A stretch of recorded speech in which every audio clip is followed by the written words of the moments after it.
উত্তরবঙ্গের ঐতিহ্যবাহী জল্পেশ মন্দিরে শ্রাবণ মাস শিবের জন্মমাস উপলক্ষে চলছে বাবার মাথায় জল ঢালা এবং শ্রাবণী মেলা।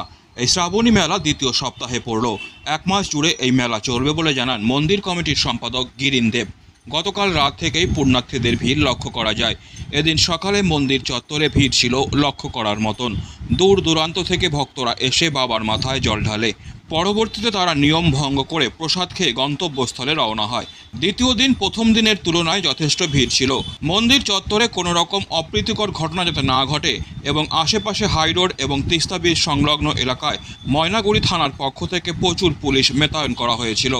মহিলা পুলিশ সহ সাদা পোশাকের বহু পুলিশ ছিলেন। যদিও ছোটোখাটো দু একটি ঘটনা ছাড়া কোনো রকম অপ্রীতিকর ঘটনার खबर पावा जाएगी। धाम है ना कि जो बड़ा बैद्यनाथ धाम है वो फर्स्ट है, ये सेकंड है। बैद्यनाथ धाम जो जाता है ना वहाँ पर वो फर्स्ट बड़ा है, उससे सेकंड ये बनता है आदमी। जो भी लोग आप कब आए थे इधर? हम लोग आए तो कल आए थे, आज यहाँ पर आए हैं। कितना भीड़ दिखा आप सुबह में? भीड़ था सुबह, अभी नहीं है उतना। अभी उतना भीड़ नहीं है। हाँ। कहाँ से आए आप लोग? हम लोग नेपाल से आए, वो बहनी लोग नेपाल से आए, मैं सिक्किम से आई हूँ। माई के तो नेपाल में है उनका भी। जलपेश के बारे में क्या सुना है आपने? जलपेश के बारे में जो आदमी मनोकामना पूरा होता है, आदमी जो मन का कामना लेके आता है तो वो पूरा होता है, ऐसे बोला। और तो नहीं सुना हम लोग ज्यादा। कितने बार आए हैं आप इधर? हाँ, 4 बार आए चार बार। जी। आपका नाम? मेरा पुष्प सुबह। Disclaimer. This channel may not promote any violent, harmful or legal activities. All content provided by this channel is meant for an educational purpose only.